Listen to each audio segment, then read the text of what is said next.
છે ને સ્વાદ હોય પણ એ પૌષ્ટિક ખોરાક ના કહેવાય. સાચી વાત છે તમારી. પૌષ્ટિક ખોરાક કોને કહેવાય? કે આપણા ઘરનું છે ને રોટલી હોય, દાળ હોય, ભાત હોય, શાક હોય, એ બધું પૌષ્ટિક ખોરાક છે. તાજું તો હોય, તાજું હોય. ઘરનું હોય, હાઇજેનિક હોય. હા, મમ્મી ગરમ ગરમ બનાવીને આપે. સ્કૂલમાં સારું સારું ખવડાવે. તો ખવડાવે જ ને. પછી આવું બધું છોડીને આપણે બહારનું શું કામ ખાઈએ, પડીકા શું કામ ખાઈએ? હા. સાહેબ હું તો આજથી કાન પકડું કે આજ પછી હું મારે ક્યાંય જમવા નહીં જઉં. અચ્છા, આ મારા જીભના ચટાકાના કારણે જ હું વારંવાર માંદો પડ્યું છું. આપણા શરીરના મોટા ભાગના રોગ છે ને આપણા પેટથી થાય. હા, હવે મને ખબર પડી ગઈ સાહેબ.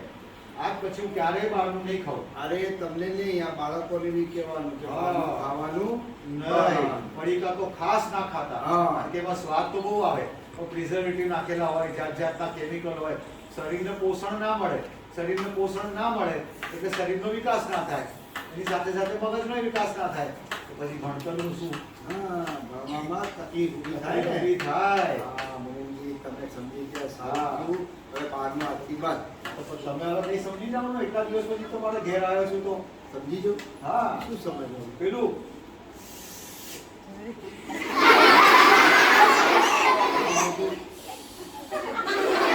હા, પેલું